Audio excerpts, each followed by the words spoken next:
बोलिए भारत माता की, भारत माता की, भारत माता की। आज के इस जनसभा में मंच पर उपस्थित हमारे त्रिपुरा प्रदेश के मुख्यमंत्री सम्मानीय श्री मानिक शाह जी, हमारे यहां के कारमुख के प्रत्याशी श्री असीम त्रिपुरा जी, आगे आ जाएं। हमारे प्रत्याशी सुश्री पाताल कन्या जमातिया जी, बहन आगे आ जाएं।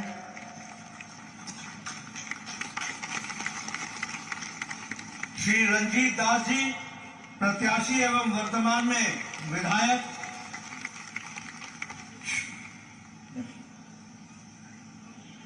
श्री अभिषेक देवराय जी जो प्रत्याशी हैं।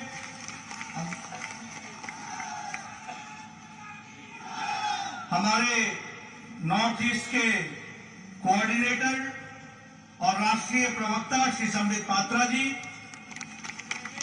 हमारे प्रभारी महेंद्र सिंह जी जो उत्तर प्रदेश में पूर्व में मंत्री रहे हैं, हमारे विप्लव घोष जी निवर्तमान विधायक मातावाली, हमारे श्री जवाहर शाह जी प्रदेश अध्यक्ष किसान मोर्चा और वरिष्ठ नेता, और यहां इतनी बड़ी संख्या में एकत्र आए हमारे अमरपुर और अन्य क्षेत्रों के, गोमती जिला के सभी देवियों और सज्जनों और मीडिया के मेरे साथी, प्रिंट मीडिया और इलेक्ट्रॉनिक मीडिया के मेरे साथी, मेरा आज ये सौभाग्य है कि भारतीय जनता पार्टी की ओर से इस विजय संकल्प रैली के माध्यम से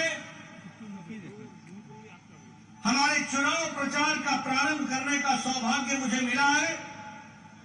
और आप सब लोगों ने जो इतनी बड़ी संख्या में आए हैं, वह स्पष्ट संदेश देते हैं कि त्रिपुरा की जनता ने तय कर लिया है, एक बार फिर भाजपा भाजपा भाजपा।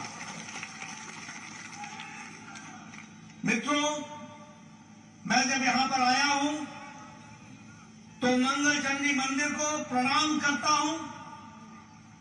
यह पुरातन मंदिर जो 15वीं शताब्दी में हमारे राजा अमर माणिक्य देव बर्मन जी ने बनाया था, ऐसे पूज्य मंदिर को, मंगल चंडी मंदिर को मैं प्रणाम करता हूं और उनसे आशीर्वाद लेकर के अपनी बात को प्रारंभ करता हूं। मैं जब त्रिपुरा में आया हूं तो आज ये मेरी जिम्मेवारी बनती है कि मैं नमन करता हुआ त्रिपुरा सुंदरी मंदिर और माता को, त्रिपुरा सुंदरी माता को जो 51 हमारी शक्तिपीठ में से एक है, ऐसी पवित्र माता को नमन करते हुए अपनी बात को प्रारंभ करता हूं। मुझे खुशी है कि अभी अभी पद्मश्री का अवार्ड हमारे श्री नरेंद्र चंद्र देव वर्मा जी को दिया गया और श्री विक्रम बहादुर जमातिया जी को दिया गया। त्रिपुरा की जनता की ओर से उनको मैं बधाई भी देता हूं, उनके परिवार के लोगों को बधाई देता हूं, और उनके द्वारा सामाजिक दृष्टि से जो कार्य किया गया, जो त्रिपुरा के लिए कार्य किया गया, उसके लिए भी मैं बधाई देता हूं और भारत सरकार को, प्रधानमंत्री जी को धन्यवाद देता हूं जिन्होंने इन विभूतियों को पद्मश्री से नवाजा और इनको जो स्थान प्रदान किया है उसके लिए भी मैं बधाई देता हूं। आज मुझे खुशी है कि जब हम 5 साल सरकार में रहने के पश्चात आपके बीच में आते हैं तो हम गौरव से कह सकते हैं, जिस बात को प्रधानमंत्री जी ने 5 साल पहले कहा था कि अगर भारत के दूसरे हिस्से विकास कर सकते हैं तो त्रिपुरा क्यों विकास नहीं कर सकता है। प्रधानमंत्री जी ने कहा था कि अगर विकास की एक लंबी छलांग देश लगा सकता है तो उसमें त्रिपुरा पीछे कैसे रह सकता है। त्रिपुरा को भी आगे आना पड़ेगा और त्रिपुरा ने 5 साल में अपने आप में साबित किया है। विप्लव देव ने और मानिक शाह जी ने यह साबित किया है कि आज ये त्रिपुरा पुराना त्रिपुरा नहीं है, ये नया आकांक्षाओं के साथ खड़ा त्रिपुरा है। मित्रों, ये डबल इंजन की सरकार ने आज त्रिपुरा की तकदीर और तस्वीर को बदल डाला है। आज बदला हुआ त्रिपुरा है। आज केंद्र की तरफ से अभी मानिक शाह जी कह रहे थे, मैं बंगाली में सुन रहा था, उन्होंने उनकी भाषा में वो कह रहे थे कि प्रधानमंत्री जी हमारे गार्जियन है। सही कहा इन्होंने, प्रधानमंत्री जी गार्जियन भी है और उनको नॉर्थ ईस्ट की त्रिपुरा की विशेष चिंता है और इसलिए उन्होंने विशेष रूप से इसको आशीर्वाद दिया है। आज जो आप लोगों का सपोर्ट मिल रहा है इस विजय संकल्प रैली के माध्यम से, वह स्पष्ट संदेश दे रहा है कि त्रिपुरा भारतीय जनता पार्टी के नेतृत्व में आगे बढ़ चला है। अब रुकने वाला नहीं है, बढ़ता ही रहेगा, आगे ही बढ़ेगा। इसके लिए मैं विशेष रूप से आपको धन्यवाद देना चाहता हूं। अभी 2 दिन पहले, 2 दिन नहीं, हमारे 1 तारीख को हमारी वित्त मंत्री निर्मला सीतारमण जी ने आपके सामने देश को बजट उसको हम लोगों के सामने रखा। हमें खुशी है कि ये अमृत काल का पहला बजट है। ये आकांक्षाओं से भरा हुआ बजट है। ये भारत को की नींव को मजबूती प्रदान करने वाला बजट है। ये आम आदमी की चिंता करने वाला बजट है। ये महिलाओं को शक्ति देने वाला बजट है। ये युवाओं की आकांक्षाओं को उड़ान देने की ताकत रखने वाला बजट है और यह विकसित भारत की ओर ले जाने वाला बजट है। इसलिए यह बजट त्रिपुरा के लिए भी आकांक्षाओं से भरा हुआ है, यह मैं जरूर कहना चाहता हूं। आज मुझे खुशी है कि इस बजट में 79,000 करोड़ रुपए सिर्फ प्रधानमंत्री आवास योजना के तहत रखे गए हैं। यह छोटी घटना नहीं है। 79,000 करोड़ रुपए का मतलब है कि आम गरीब व्यक्ति अब कच्चे मकान में नहीं रहेगा, उसको पक्के मकान में रहने की व्यवस्था की गई है। अगर हम देखें तो लगभग 15,000 करोड़ रुपए जनजातीय समूह के लिए खर्च होने वाला है। 15,000 करोड़ रुपए हमारे कमजोर जनजाति भाइयों के लिए खर्च होने वाला है। अगर हम देखें आदिवासी बच्चों के पढ़ाई के लिए 38,800 टीचरों की नियुक्ति की व्यवस्था है। किसी ने सुध नहीं ली कि हमारा आदिवासी गरीब बच्चा कैसे पढ़ेगा, कैसे उसकी व्यवस्था की जाएगी। लेकिन इस बजट में सिर्फ आदिवासी बच्चों की पढ़ाई के लिए 38,800 टीचर बहाल किए जाएंगे, इसकी व्यवस्था की गई है। महिलाओं के सम्मान की मैं बात कर रहा था। ये महिला सम्मान बचत पत्र, इसके माध्यम से महिलाओं का सशक्तिकरण करने का भी प्रयास होगा। डिजिटल लाइब्रेरी के माध्यम से युवाओं को पढ़ने का अवसर मिलेगा और फिजिकल लाइब्रेरी के माध्यम से पंचायत स्तर तक और म्युनिसिपैलिटी स्तर तक भी व्यवस्था की जाएगी, ताकि कोई बच्चा जिसकी आकांक्षा पढ़ने की रही है उसको हम उड़ान दे सके, उसको हम आगे बढ़ा सके, इस तरीके की व्यवस्था की गई है। हमारे किसान भाइयों के लिए एग्रीकल्चरल क्रेडिट कार्ड की सब को भी मात्रा बढ़ा दी गई है। 18 लाख करोड़ से बढ़ा करके 20 लाख करोड़ कर दिया गया है। 11% का बढ़ोतरी की गई है, यह भी हमको ध्यान रखना चाहिए। आप याद कीजिए, आज से 9 घुटनों पर टेकने वाला भारत था, फैसला नहीं लेने वाला भारत था, पॉलिसी पैरालिसिस से गुजर रहा था, भ्रष्टाचारी देशों में से इसका नाम शामिल था, आए दिन भ्रष्टाचार हुआ करते थे। लेकिन प्रधानमंत्री मोदी जी के नेतृत्व में पिछले 9 साल में भारत आकांक्षाओं का भारत बन गया, छलांग लगाने वाला भारत बन गया, विकास की नई झड़ी लगाने वाला भारत बन गया और भारत दुनिया में अपने आप को स्थापित करता हुआ मजबूत राष्ट्र के रूप में खड़ा दिखता भारत दिख गया। ये हमको समझना चाहिए और इसीलिए मोदी जी के नेतृत्व में प्रोएक्टिव, प्रो रिस्पॉन्सिव और प्रो रिस्पॉन्सिबल गवर्नमेंट का काम भारत सरकार ने किया। मैं यहां देख रहा हूं, आप लोग बैठे हैं, अभी तक अमेरिका में कोरोना का टीकाकरण सिर्फ 76% हुआ है। यूरोप में कोरोना का टीकाकरण सिर्फ 67% हुआ है। लेकिन यहां आप सब लोग बिना मास्क के बैठे हैं और नजदीक नजदीक बैठे हैं और बिना मास्क के बैठे हैं। इसलिए बैठे हैं क्योंकि 130 करोड़ के देश को 220 करोड़ डबल डोज लगा करके प्रधानमंत्री मोदी जी ने सुरक्षा कवच आपको दिया। यह प्रोएक्टिव सरकार, यह वो सरकार जो 9 महीने में एक नहीं 2-2 भारत में बनी हुई वैक्सीन तैयार करती है और एक भारतीयों को 100% वैक्सीनेशन करने का काम, दुनिया का सबसे बड़ा वैक्सीनेशन प्रोग्राम, टीकाकरण प्रोग्राम किया गया। जब हम प्रोएक्टिव सरकार बोलते हैं तो यूक्रेन में लड़ाई हुई, युद्ध हुआ, हमारे 32,000 बच्चे पढ़ने के लिए गए हुए थे। 32,000। कोई देश ने यह पहल नहीं की कि अपने बच्चों को वापस लाया जाए। लेकिन प्रधानमंत्री मोदी जी ने एक तरफ पुतिन से बात की, एक समय में ज़ेलेंस्की से बात की, युद्ध को रुकवाया और 32,000 बच्चों को सुरक्षित भारत पहुंचाया। इस तरीके की व्यवस्था की।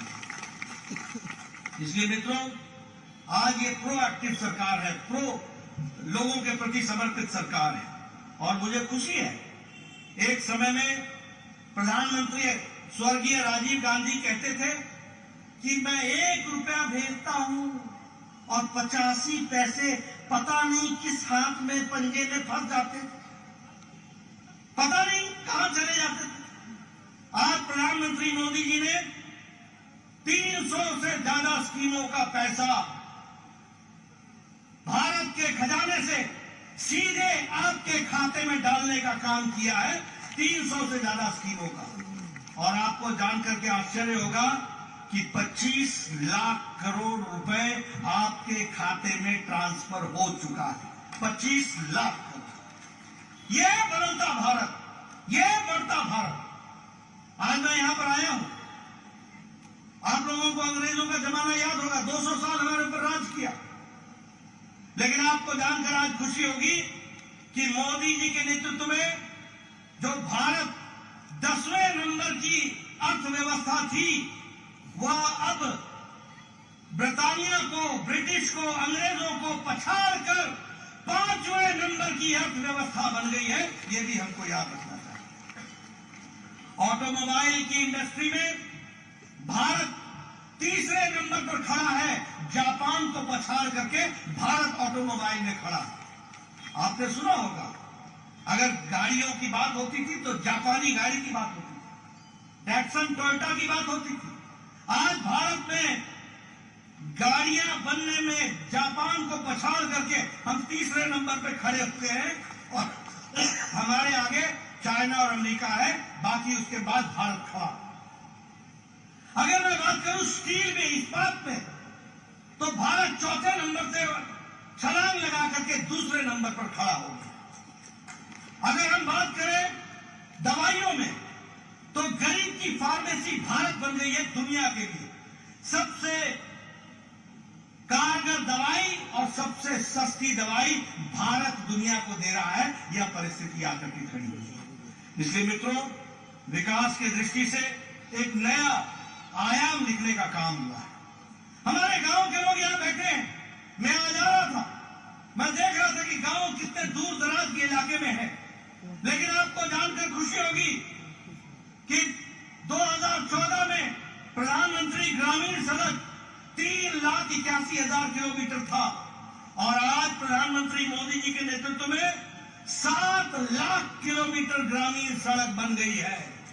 और आपके त्रिपुरा में पिछले 5 साल में 4,700 किलोमीटर की सड़क बन गई।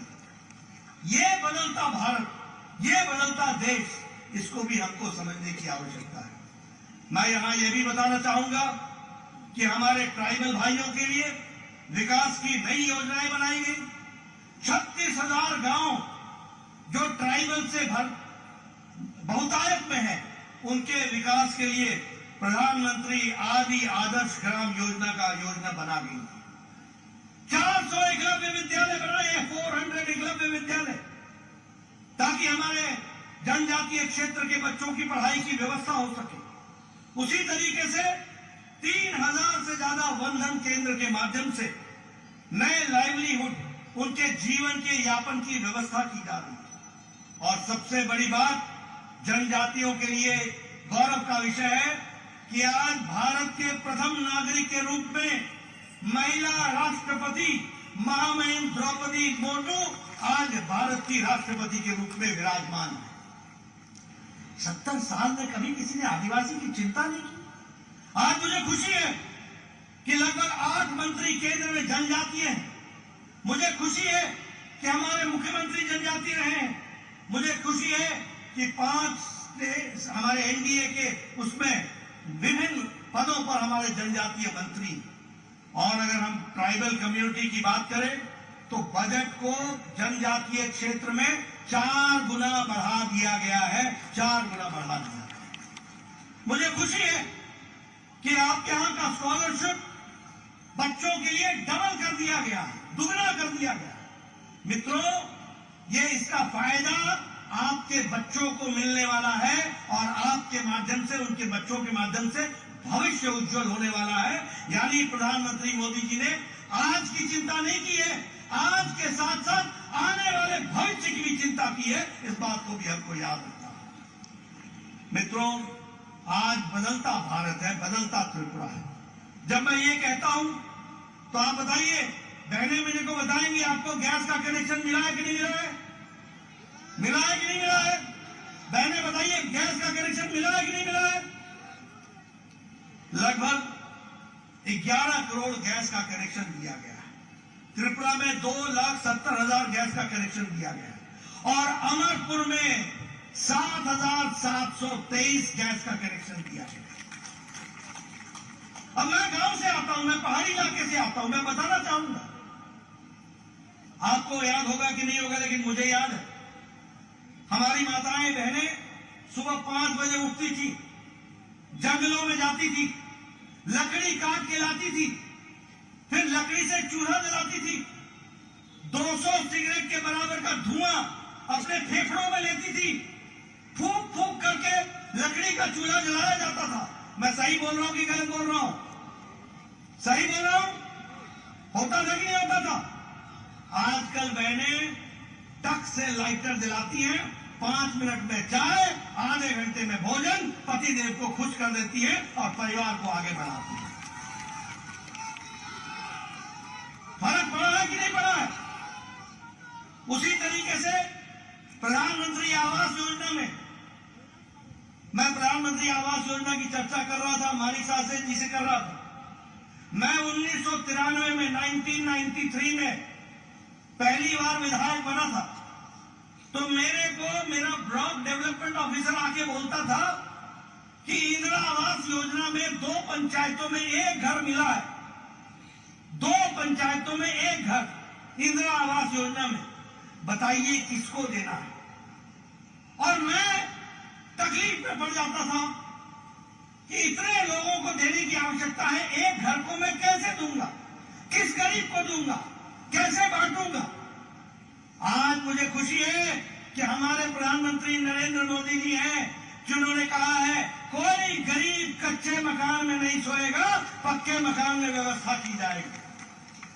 और 3,60,00,000 मकान बन चुके हैं और 79,79,000 करोड़ रुपए इस साल के बजट में डाला गया है। और आपको जानकर खुशी होगी कि मानिक शाह के नेतृत्व में 3,80,000 घर त्रिपुरा में बन चुके हैं और अमरपुर में 4,934 घर बन चुके हैं, पक्के मकान। ये परिवर्तन है। प्रधानमंत्री जल जीवन मिशन में हमारे 10 करोड़ घरों तक पानी पहुंचाने की व्यवस्था की जा रही है, जिसमें से 4,25,000 लोगों तक यहां पर त्रिपुरा में पहुंचाया जाएगा और जिसमें से 6,314 कनेक्शन अमरपुर में दिए गए हैं। ये भी हमको याद रखना चाहिए। मित्रों, मैं आपका रिकॉर्ड लेकर के आया हूं, मैं आपको बताने आया हूं, मैं अपना रिपोर्ट कार्ड लेके आया हूं। यहां अमरपुर विधानसभा में 6,314 हमारे जल जीवन मिशन में कनेक्शन दिए गए हैं। ये भी हमको याद रखना चाहिए। आयुष्मान भारत में 11 करोड़ परिवारों को 5 लाख रुपए का हेल्थ कवर दिया गया है। और मानिक शाह जी ने त्रिपुरा में 13 लाख आयुष्मान कार्ड बांटे हैं, यानी 13 लाख लोग परिवार इसका लाभ उठा सकेंगे। यह परिस्थिति आकर के खड़ी हुई है। प्रधानमंत्री गरीब कल्याण अन्न योजना, बताइए राशन मिल रहा है कि नहीं मिल रहा है? राशन मिल रहा है कि नहीं मिल रहा है? राशन मिल रहा है कि नहीं मिल रहा है? 80 करोड़ की जनता को 5 किलो गेहूं या 5 किलो चावल, 1 किलो दाल, मोदी राइस, मोदी रीट, ये पहुंचाने का काम हुआ है कि नहीं हुआ है? आज भारत की अति गरीबी 1% से कम आ गई है।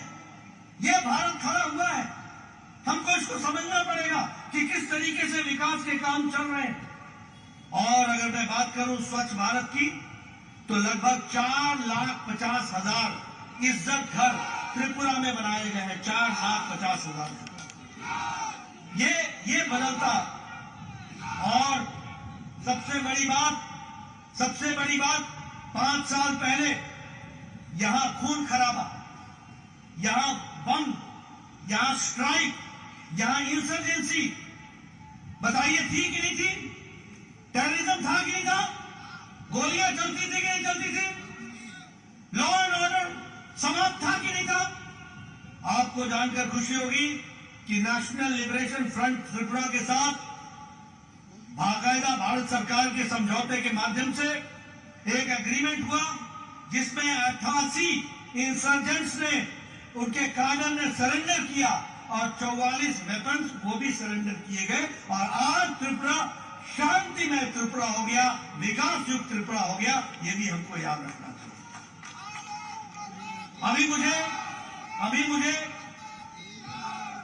अभी मुझे ब्रू रियांग के साथी मिले थे, उन्होंने मुझे पटका पहनाया। ब्रू रियांग का 37 साल से झगड़ा चल रहा, उनको बसाने का काम, और लगभग 37,000 लोगों को फिर से बसाया गया। और भारत सरकार ने अपनी ओर से 600 करोड़ रुपए खर्च करके उनके निर्वासन का काम किया गया, उनको बसाने का काम किया गया। ये भी हमको ध्यान रखना। मित्रों, हम अब त्रिपुरा के लिए शांति लेके आए हैं। हम त्रिपुरा के लिए नई ऊर्जा लेकर के आए हैं। हम त्रिपुरा के लिए टूरिज्म के माध्यम से, पर्यटन के माध्यम से विकास की नई आकांक्षाओं को लेके आए हैं। हम 5G कनेक्टिविटी को लेके आए हैं। हम कल्चर को आगे बढ़ाने के लिए आए हैं। हम यहाँ पर प्राकृतिक खेती हो, इसको बढ़ाने के लिए आए हैं। हम खेल को बढ़ावा देने के लिए आए हैं। और हम त्रिपुरा की ताकत का पूरा उपयोग हो सके, इस संकल्प के साथ आगे बढ़ने के लिए आए हैं। और इसमें आपका हमको साथ चाहिए। आज मुझे खुशी है कि अगरतला अखौरा रेल लिंक या व्यापार के नए ट्रेन को, नई संभावनाओं को आगे बढ़ाता है। और इसलिए इसके माध्यम से भी बहुत कुछ आगे बढ़ने वाला है, उसको भी हमको ध्यान में रखना चाहिए। मैं ये भी कहना चाहूंगा कि अभी प्रधानमंत्री जी आए थे और प्रधानमंत्री जी ने अभी अभी लगभग 4,350 करोड़ का शिलान्यास किया है, त्रिपुरा के नए विकास की संभावनाओं को रखा है। उसी तरीके से राष्ट्रपति द्रौपदी मुर्मू ने आकर के यहाँ महाराजा वीरेंद्र किशोर मानकीय म्यूजियम और कल्चरल सेंटर का भी शिलान्यास किया है। त्रिपुरा में नेशनल लॉ यूनिवर्सिटी खुलने के लिए नरसिंहगढ़ में उसका भी शिलान्यास किया है और अगरतला में IIIT ये बने, इसका भी IIIT बने, इसकी भी शिलान्यास किया है। मैं ये सारी बातें आपको इसलिए बता रहा हूं कि जिन लोगों ने कभी भी त्रिपुरा की चिंता नहीं की, उनको आज आपको मुंह तोड़ जवाब देने का मौका आया है और ये मौका आया है कि भारतीय जनता पार्टी को आप आशीर्वाद दें।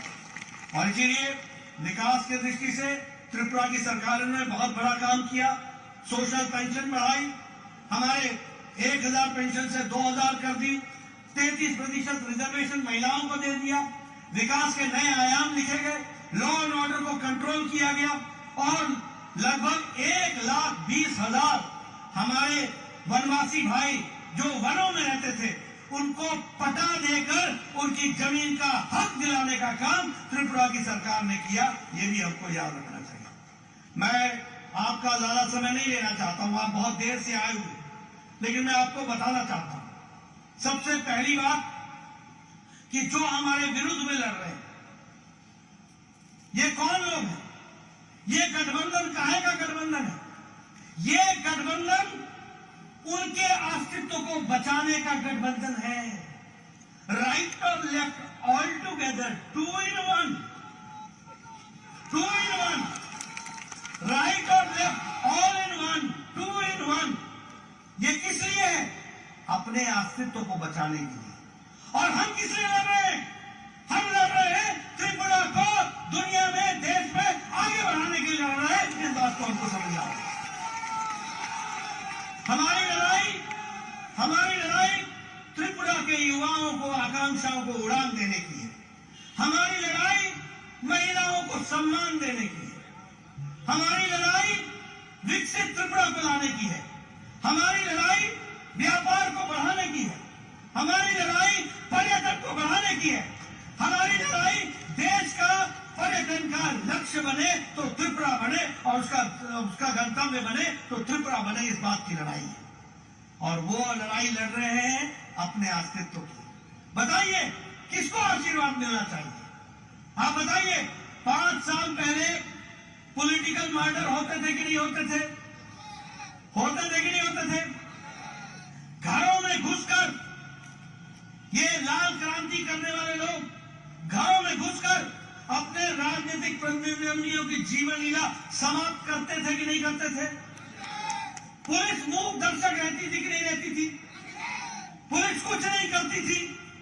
आज हम ये गौरव के साथ कह सकते हैं कि हमारे भारतीय जनता पार्टी का कार्यकर्ता सुरक्षित है, लेकिन हमारे विरोधी कार्यकर्ता भी, हमारे पार्टी के विरोधी कार्यकर्ताओं को भी प्रजातंत्र में आजादी है, उनकी रक्षा करना भी हमारा काम है और हमने करके दिया। यह है बदलता त्रिपुरा। आप बताइए कांग्रेस के जमाने में भ्रष्टाचार होता था कि नहीं? आप बताइए कम्युनिस्टों के जमाने में भ्रष्टाचार होता था कि नहीं? आप बताइए कांग्रेस के जमाने में अपने राजनीतिक प्रतिद्वंदियों के साथ मारपीट और उनकी जीवन लीला समाप्त करने का काम होता था कि नहीं? आप बताइए कांग्रेस पार्टी के लोग भारतीय जनता पार्टी और अपने विरोधियों के ऊपर अटैक करते थे कि नहीं करते थे? आप बताइए कांग्रेस पार्टी करप्शन करती थी कि नहीं करती थी? आप बताइए कांग्रेस पार्टी कमीशन लेती थी कि नहीं लेती थी? आप बताइए कांग्रेस पार्टी हमारे राशन में से भी चोरी करती थी कि नहीं करती थी? आप बताइए कांग्रेस पार्टी के लोग कमीशन लेते थे कि नहीं लेते थे? आज ये दोनों मिल गए हैं, दोनों। किस लिए? इसलिए क्योंकि भारतीय जनता पार्टी के विप्लव देव और मानिक शाह ने त्रिपुरा की जनता को त्रिपुरा का हक दिलाया है, ईमानदारी लाई है, बेईमानी समाप्त की है, ईमानदार सरकार स्थापित की है और गरीबों का हक मिला है। आप इस हक को बरकरार रखना चाहते हैं कि नहीं रखना चाहते हैं? आप इस हक को बरकरार रखना चाहते हैं कि नहीं चाहते हैं? आप वो लाल गुंडाशाही को बंद करना चाहते हैं कि नहीं चाहते हैं? आप भ्रष्टाचारियों को का काम समाप्त करना चाहते हैं कि नहीं करना चाहते हैं? अगर आप चाहते हैं तो इस चुनाव में अपनी इस उंगली से कमल का बटन दबाना, इनको काम देना और उनको आराम देना, इनको काम में लगाना, उनको घर बैठाना, ये आपका काम होगा और आप इस काम को करेंगे, मुझे पूरा विश्वास है। करेंगे ना? करेंगे? करेंगे? इधर से आवाज आ जाए, करेंगे? बोलिए भारत माता की, भारत माता की, भारत माता की। बहुत बहुत धन्यवाद।